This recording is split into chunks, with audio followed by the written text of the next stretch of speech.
Hello students, my name is Sandeep Khatri and I welcome you to my session on abatement of a thing. इस पूरे concept का important section number कौन सा है, उस section number के essentials क्या हैं, उसमें एक्सप्लेनेशंस का क्या रोल है, किस तरह की इलस्ट्रेशंस आपके एग्जाम में आती है, यही सब डिस्कस करेंगे आज के इस सेशन में. So without wasting a second let's begin with this session. तो स्टूडेंट्स, जब हम बात करते हैं भारतीय न्याय संहिता की, तो इसमें आपका चैप्टर नंबर 4 बात करता है abetment, criminal conspiracy and attempt की, और इसमें सेक्शन नंबर 45 बात करता है अबेटमेंट की. अब मैं इसी कॉन्सेप्ट को अगर कंपेयर करूं इंडियन पिनल कोड 1860 से, तो आपको याद होगा कि वहां पर था सेक्शन 107 और चैप्टर नंबर था 5, लेकिन यहां पर है चैप्टर नंबर 4 सेक्शन नंबर 45. अब एक बार इस चैप्टर 4 की हेडिंग को भी देख लेते हैं. यहां पर इस चैप्टर 4 में आपके 3 कॉन्सेप्ट्स को इंक्लूड किया गया है, abetment, criminal conspiracy and attempt. तो इन तीनों को मिलाकर ही एक चैप्टर क्यों बनाया गया? तो इसका मतलब इन तीनों में कुछ ना कुछ ऐसा कॉमन है जो कि ये चैप्टर बनाया गया, और ये कॉन्सेप्ट है इनक्वाइट ऑफेंसेस का. इनक्वाइट ऑफेंसेस का मतलब होता है इनकम्प्लीट ऑफेंस. आप इन तीनों में एक चीज कॉमन देखोगे कि तीनों में ही जो ऑफेंस किया जा रहा है वो जो है इनकम्प्लीट है, और इस वजह से इनको इनक्वाइट ऑफेंस कहते हैं. Let's take some examples. 3 example लेते हैं अलग अलग, ताकि आपको यहीं पर इंट्रोडक्शन में ही इनक्वाइट ऑफेंस का कॉन्सेप्ट भी क्लियर हो जाए. अगर मैं आपको अबेट करता हूं कि आप मर्डर कर दीजिए, तो अब ये अबेटमेंट ही अपने आप में जो हो गया, क्या हो गया? ऑफेंस हो गया. लेकिन ये इनकम्प्लीट है. कंप्लीट कब होगा? जब आप उस पर्सन का मर्डर कर देंगे जिसका मर्डर करने के लिए मैंने आपको इंस्टिगेट किया था. ठीक है. सिमिलरली अगर मैंने और आपने मिलकर क्रिमिनल कंस्पिरेसी की, किस चीज की? कि हम बैंक लूटेंगे, राइट? हम बैंक में रॉबरी करेंगे. तो बैंक रॉबरी तो तब होगी जब होगी, लेकिन उसकी क्रिमिनल कंस्पिरेसी करना ही अपने आप में एक ऑफेंस है. And last, attempt. आपने कोई ऑफेंस किया लेकिन अकॉम्प्लिश नहीं कर पाए फॉर एनी XYZ फैक्टर. हो सकता है कि विक्टिम की किस्मत बहुत अच्छी थी, या आप उतने एफिशिएंट नहीं थे, और व्हाटसोएवर. उस कॉन्सेप्ट को हम कहते हैं अटेम्प्ट. तो अटेम्प्ट भी अपने आप में एक ऑफेंस है, वो भी पनिशेबल है, लेकिन कंप्लीट वो कब होता? जब उसका अकॉम्प्लिशमेंट हो जाता. और इसी कॉन्सेप्ट की वजह से यहां पर आपको चैप्टर नंबर 4 में इन तीनों कॉन्सेप्ट्स को एक साथ देखने को मिलेंगे. अब आ जाते हैं आज के सेशन के सबसे इंपॉर्टेंट पार्ट पे, सेक्शन नंबर 45. सेक्शन नंबर 45 क्या बात करता है? बेसिकली कॉन्सेप्ट क्या है, एसेंशियल्स क्या है. आइए सेक्शंस पर आते हैं. Section 45, abetment of a thing.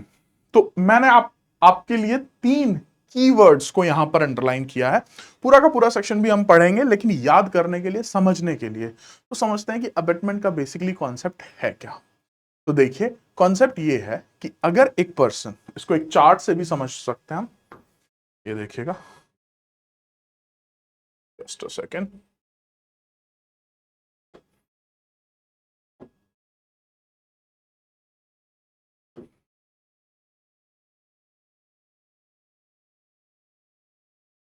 एक पर्सन है मिस्टर ए, एक पर्सन है मिस्टर बी, और एक पर्सन है मिस्टर सी. अब इस पर्सन ने बी को क्या किया है? अबेट किया है. क्या करने के लिए? कि बी जो है वो मर्डर कर दे, किसका? सी का. अब ये जो कॉन्सेप्ट है ऑफ अबेट, सर इस अबेट का मतलब क्या है, ये किस तरीके से किया जा सकता है? तो यहां पर 3 कॉन्सेप्ट्स आपके ऐड हो जाते हैं. पहला है इंस्टिगेशन, दूसरा है आपका कंस्पिरेसी, और फाइनल है आपका इंटेंशनल एडिंग. अब इन तीनों के मतलब समझते हैं. इंस्टिगेशन का मतलब क्या होता है? इंस्टिगेशन का मतलब होता है स्टूडेंट्स कि प्रोवोक करना, इंस्टिगेट करना. ठीक है, किसी को उकसाना. ठीक है, तो मिस्टर ए ने मिस्टर बी को उकसाया कि तुम सी का मर्डर कर दो.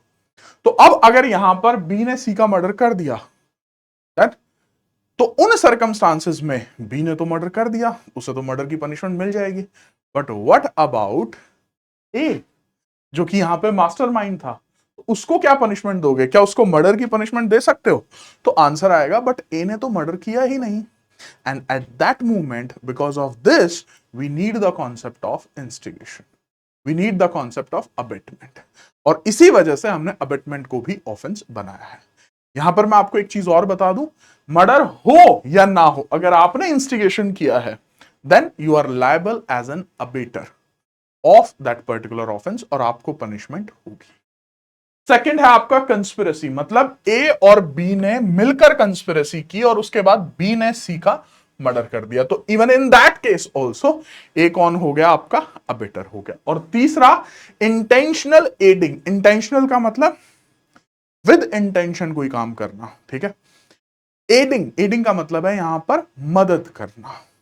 तो अगर आप इंटेंशनली किसी की मदद करते हो ताकि वो पर्सन ऑफेंस कर दे, कोई भी जो है क्राइम कर दे, तो उन सर्कमस्टांसेस में मिस्टर ए का रोल क्या बनता है, मिस्टर ए का रोल बनता है एज एन अबेटर का।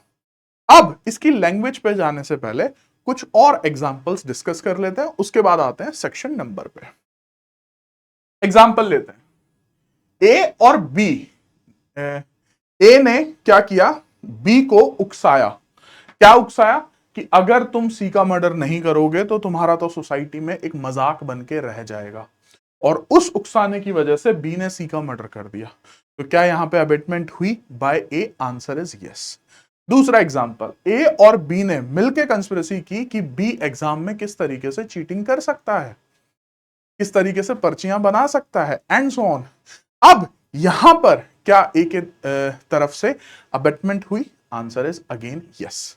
और इंटेंशनल एडिंग, इंटेंशनल एडिंग का मतलब है अगर पंडित जी को पता है कि जो लड़का है वो ऑलरेडी मैरिड है और फिर भी वो उसकी दूसरी शादी करा रहे हैं, फिर भी जो है अपने जो भी एक्टिविटीज हैं वो कर रहे हैं जिसकी वजह से बाद में जाकर वो शादी हो जाएगी, तो क्या यहां पर पंडित जी ने अबेटमेंट किया, आंसर इज यस, क्योंकि उन्होंने इंटेंशनली एड किया to commit the offence of bygone.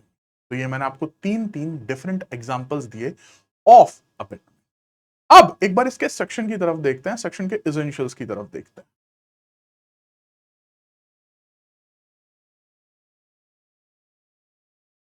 A person abets the doing of a thing who instigates any person to do that thing।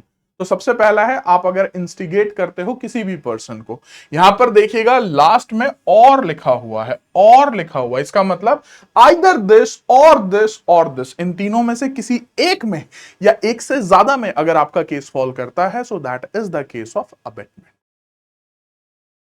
Second, engages with one or more other person or persons in any conspiracy for the doing of that thing। तो मतलब अगर आप conspiracy के part हो तो भी आप एक ऑफेंस को अबेट कर रहे हो।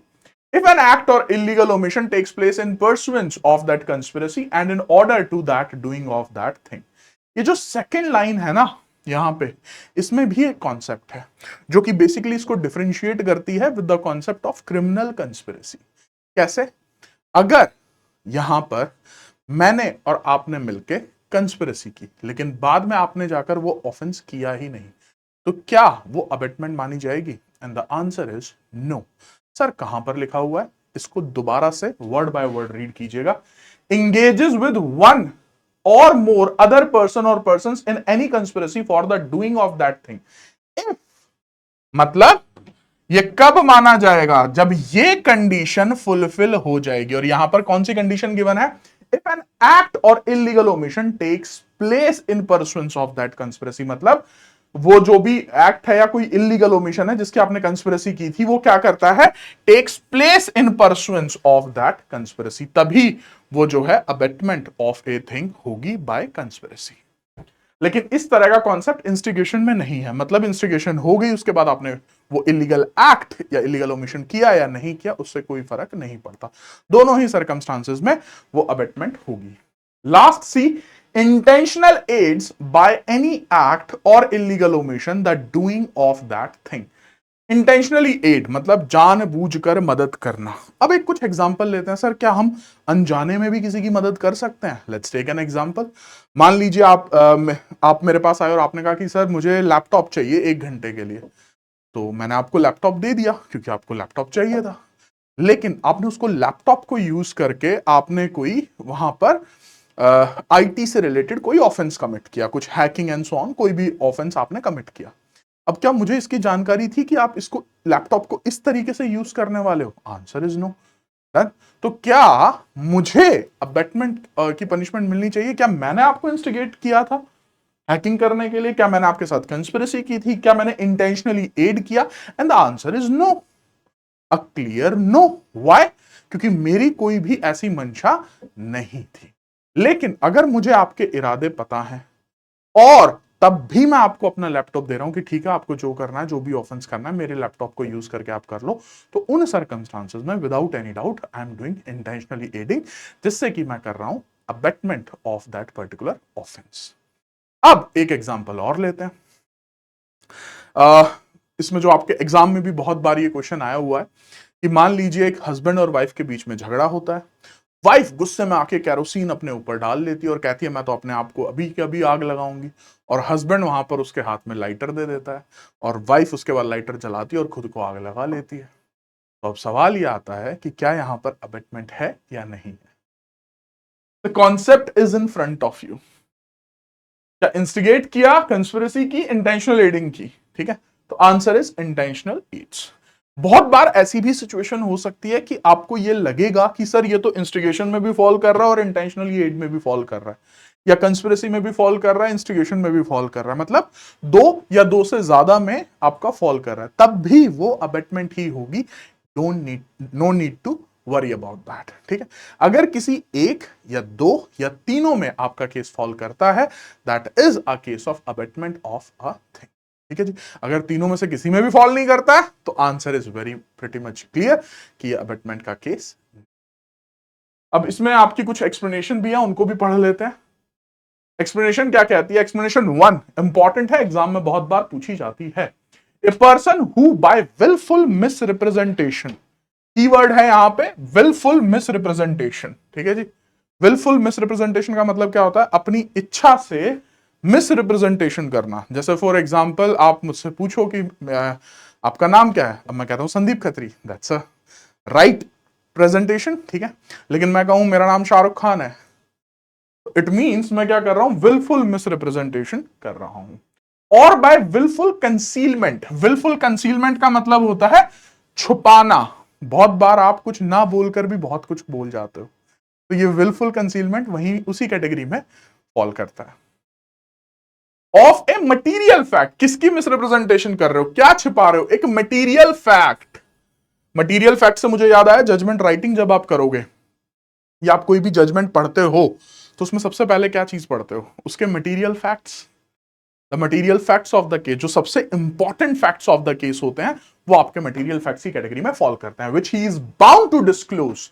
मतलब आपके ऊपर ड्यूटी है कि आप उनको डिस्क्लोज करो, लेकिन voluntarily causes or procures or attempt to cause or procure a thing to be done is said to instigate the doing of that thing. इसी एक्सप्लेनेशन को समझने के लिए आपके बेयर एक्ट में ही एक इलस्ट्रेशन भी दी गई है। इलस्ट्रेशन क्या कहती है? एक पब्लिक ऑफिसर है और वो वारंट लेकर आया है कोर्ट से, क्या करने के लिए? जेड को अरेस्ट करने के लिए। ठीक है, अब बी को पता है कि जो सी है वो जेड नहीं है, लेकिन वो फिर भी जो है वहां पर कहता है कि यही जेड है और इंटेंशनली जो है उसका अरेस्ट करवा देता है। तो क्या यहां पर बी ने कोई ऑफेंस कमिट किया है? तो आंसर इज यस, यहां पर बी ने abets by instigation the apprehension of C. तो यहां पर बेसिकली अबेटमेंट हुई है। क्यों, कैसे हुई है? Because of the explanation 1। यहां पर मैं आपको थोड़ा सा और एक्सप्लेन कर दूं एक्सप्लेनेशन क्या होती है। ठीक है, तो जब भी आप किसी भी सेक्शन में, किसी भी लॉ में एक्सप्लेनेशन को पढ़ते हैं, उसका मतलब होता है कि इस कॉन्सेप्ट को इस तरीके से पढ़ा जाएगा। एक्सप्लेनेशन का मतलब कॉन्सेप्ट को एक्सप्लेन कर रही है।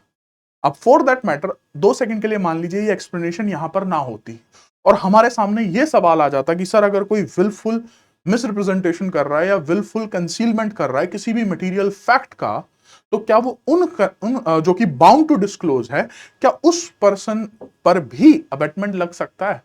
तो हम शायद कंफ्यूज हो सकते थे। तो लेजिस्लेचर की यही इंटेंशन होती है कि रीडर कंफ्यूज ना हो, इसीलिए हम यहां पर एक एक्सप्लेनेशन को इंक्लूड कर देते हैं। तो आपको और अच्छे से उस कॉन्सेप्ट को समझने के लिए एक्सप्लेनेशन को ऐड किया जाता है।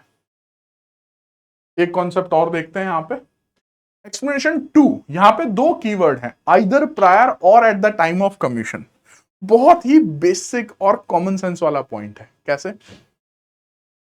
पॉइंट ये कहता है कि जो अबेटमेंट है वो या तो पहले हो सकती है या at the time of commission हो सकती है, या उसके ऑफेंस होने के बाद हो सकती है। Let me give you an example. आप मेरे पास आए और आपने कहा कि सर मुझे so and so offence commit करना है, ठीक है, और मैंने दिया आपको थम्स अप, अरे जो करना है कर लो, बचा लेंगे, कोई नहीं, ठीक है, कोर्ट अपने घर की है, ठीक है, just for the sake of example, okay, क्योंकि इसी तरीके से लैंग्वेज यूज की जाती है ना, ठीक है ना। आपके आई होप कि ये जोक तो सभी ने सुना होगा एज अ लॉ ग्रेजुएट्स, जो आपके फ्रेंड्स होते हैं हुआ नॉन लॉ बैकग्राउंड की, अरे अब तो हम कुछ भी कर लेंगे, अब तो बचा लेंगे, हमारा दोस्त वकील है एंड सो ऑन, ठीक है डन। जबकि हम सबको पता है कि ऐसा कुछ नहीं हो सकता। अगर आपने ऑफेंस कमिट किया है तो you have to face the consequences. But now for the sake of an example, अगर आप मेरे पास आते हो और आप कहते हो कि सर मुझे so and so offence commit करना है, उन सर्कमस्टांसेस में अब मैं आपको थम्स अप देता हूं, मैंने कहा हाँ हाँ बिल्कुल I am with you, you just go and commit the offence, तो क्या यहां पर मैंने अबेटमेंट किया? आंसर इज यस, ठीक है, मैंने आपको इंस्टिगेट किया, मैं आपके कंस्पिरेसी में आपके साथ था, तो answer is yes. Second example, जिस टाइम पर आप ऑफेंस कमिट कर रहे थे आपने फोन अ फ्रेंड किया और मैंने फिर आपको थम्स अप दिया, तो अब इन दोनों केसेस में, क्योंकि ऑफेंस करने से पहले और एट द टाइम दोनों केसेस में अबेटमेंट हो सकती है, राइट। लेकिन मान लीजिए आपने एक ऑफेंस कमिट कर दिया और उसके बाद आप मेरे पास आते हैं, अब मैं आपको कुछ भी बोलूं, थम्स अप दूं या ना दूं, दोनों ही केसेस में क्या जो ऑफेंस आप ऑलरेडी कमिट कर चुके हो, क्या मैं उसका अबेटमेंट कर सकता हूं? बेसिक कॉमन सेंस है ये। And the answer is sir this is something which is practically not possible, हो ही नहीं सकता है, ऐसा कुछ हो ही नहीं सकता है। क्यों? क्योंकि ऑफेंस तो आप ऑलरेडी कर चुके हो, मुझे तो ऑफेंस करने के बाद पता लगा है कि मेरे स्टूडेंट ने सो एंड सो ऑफेंस कर दिया, तो क्या उस ऑफेंस का अबेटमेंट संदीप खत्री कर सकता है? तो answer is this is something which is practically impossible. तो इसी वजह से जब आप एक्सप्लेनेशन 2 पढ़ते हो तो आइदर प्रायर और at the time of commission, ठीक है। अब आपके दिमाग में एक चीज और चल रही होगी कि सर चलो for the sake of example ही मान लेते हैं, अगर ऑफेंस करने के बाद मुझे पता लगता है और मैं फिर भी आपकी मदद कर रहा हूं, फॉर एग्जाम्पल इन एप्रीहेंड कि आपका अरेस्ट ना हो, ठीक है, एप्रीहेंडिंग द अरेस्ट, ठीक है, कि आपका अरेस्ट ना हो, मैं आपको छुपने के लिए जगह दे रहा हूं, बेसिक फूड शेल्टर प्रोवाइड कर रहा हूं एंड सो ऑन, तो यहां पर अबेटमेंट नहीं कर रहा हूं, यहां पे मैं कौन सा ऑफेंस करूंगा? यहां पे मैं ऑफेंस करूंगा हार्बर का, ठीक है। और हार्बर का एक जनरल बेसिक रूल है कि वो स्पाउस पर एप्लीकेशन उसका नहीं होता, ठीक है, तो वो हार्बर के केस में चले जाएगा। लेकिन अगर मैं ऑफेंस कमिट करने से पहले या एट द टाइम करता हूं, तब आपका जो है अबेटमेंट वहां पर लग सकता है। अब एक बार कंक्लूड कर लेते हैं एक्सप्लेनेशन 2 को। whoever either prior to or at the time of commission of an act does anything in order to facilitate the commission of that act and thereby facilitates the commission thereof is said to aid the doing of that act। तो मतलब explanation 2 इस concept को कह रही है कि माना जाएगा कि आपने मदद, ठीक है जी। So that was the concept of your abetment. एक बार कंक्लूड कर लेते हैं क्या सीखा हमने इस पूरे के पूरे कॉन्सेप्ट से। सबसे पहली चीज, इसमें कौन कौन से 3 कॉन्सेप्ट्स फॉल करते हैं? सबसे पहला कॉन्सेप्ट आपका फॉल करता है इंस्टिगेशन का, दूसरा कॉन्सेप्ट फॉल करता है कंस्पिरेसी का, और तीसरा इंटेंशनल एडिंग। अगर मैं बात करूं एक्सप्लेनेशन 1 की, तो ये कॉन्सेप्ट को बताती है कि अगर कोई विलफुल मिसरिप्रेजेंटेशन करता है, विलफुल कंसीलमेंट करता है किसी भी मटेरियल फैक्ट की, जो कि वो ड्यूटी बाउंड है टू डिस्क्लोज, तो वो भी जो है वहां पर अबेटमेंट कर रहा है। और अबेटमेंट कब कब होती है? At the time of the commission या फिर उसके बिफोर, बाद में कभी भी नहीं हो सकता। So I hope the concept is clear to you. Still, if you have any doubts, you can ask your questions in the comments. That's it from my end as of now. See you in my next video. Till then, yes, it's time to say